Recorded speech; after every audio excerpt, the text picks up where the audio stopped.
Neeraj नीलकुला official YouTube channel के माध्यम से भगता बाबा के शबाद बाटी जय हो।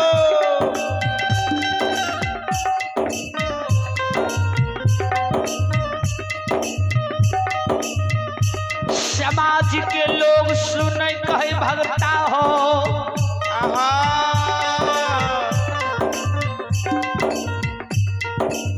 हे हो भगतराज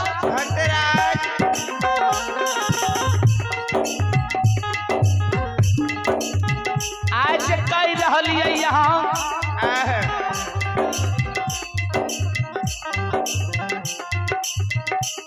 ए हो भगता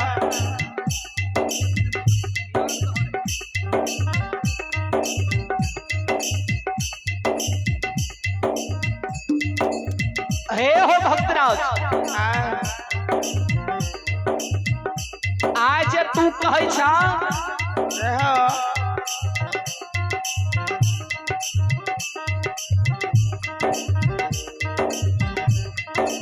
जे हमार माय मर जेते त सुख सराद सब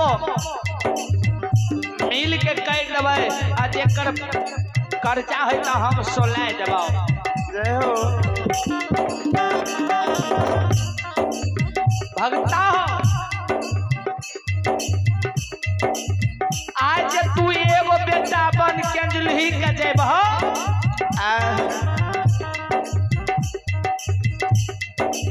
तोरा माय के 1000 को बेटा है गोपी नगर में सेवा करे के लिए तैयार छलो ये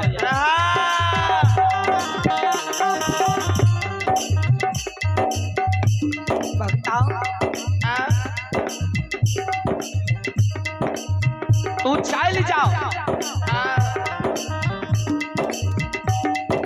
समाज की बात के जब गुरु बाबू ज्योति पंजियार सुना दासो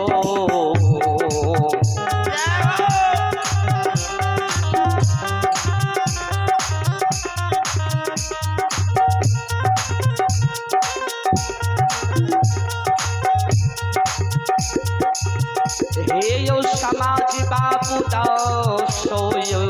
का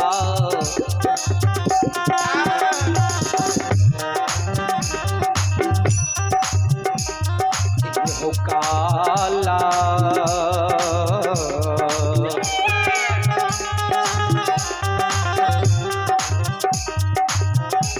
आओ ये जोर के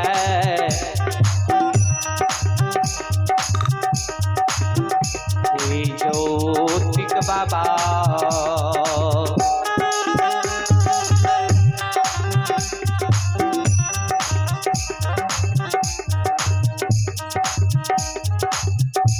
हे समाज के करोइया पर हे ना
ज्योतिक बाबा ता काला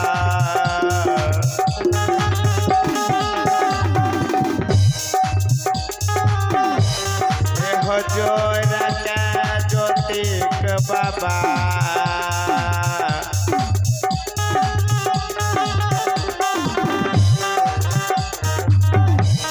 हो समाज के करैया पारा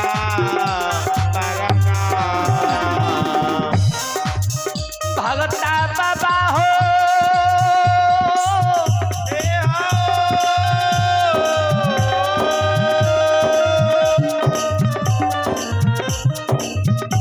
हे हो समाज से आशीष ले भगता बाबा बाबाया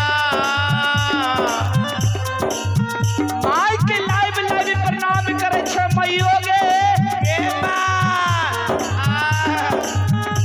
एक माय के दिल में धैर्य बहन माय रहिए हे के माय ई बेटा या भगता फेर 12 बरस के बाद लौट के माया पोपी नगर जइतो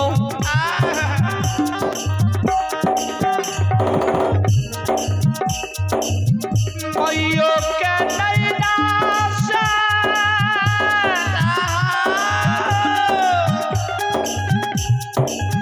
हे आंसू गिरा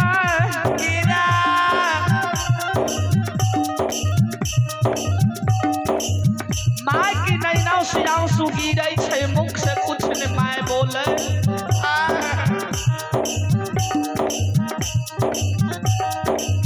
भगता बाबा माय के लेब प्रणाम करे छै दुआ आशीर्वाद माय से ला के भगता बाबा शैली जाओ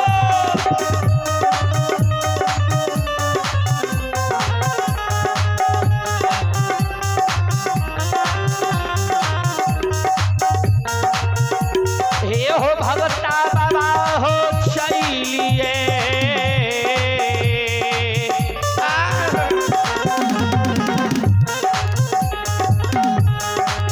अब ये भेले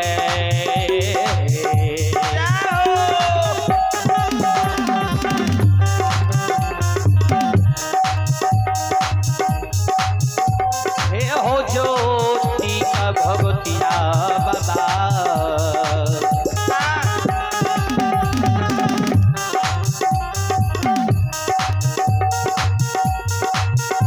हे यो चलल धारा मई के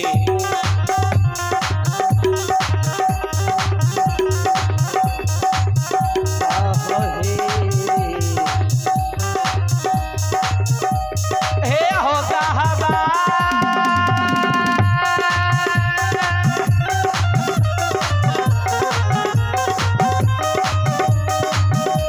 हे गहबा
ज्योतिक बाबा जय हो जय हो।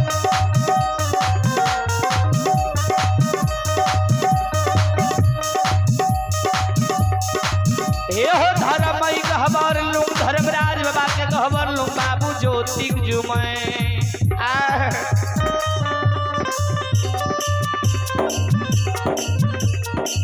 ओए धर्मई के ओ शायर पर कोयली छिरे पिंजरा में बंद रहे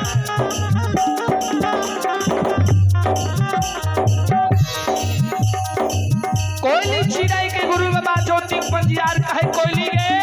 ए कोयली आवा हे के कोयली छिराई हे के भगवान हमारा हमारा हे के कंजुली लिख दिल कई कोयली गे कोयली हे कि तू चल जो तोरा या हम एक पिंजरा से आजाद कर दै छियो तू अपना जात में जाय के मिल जो मिल जोगे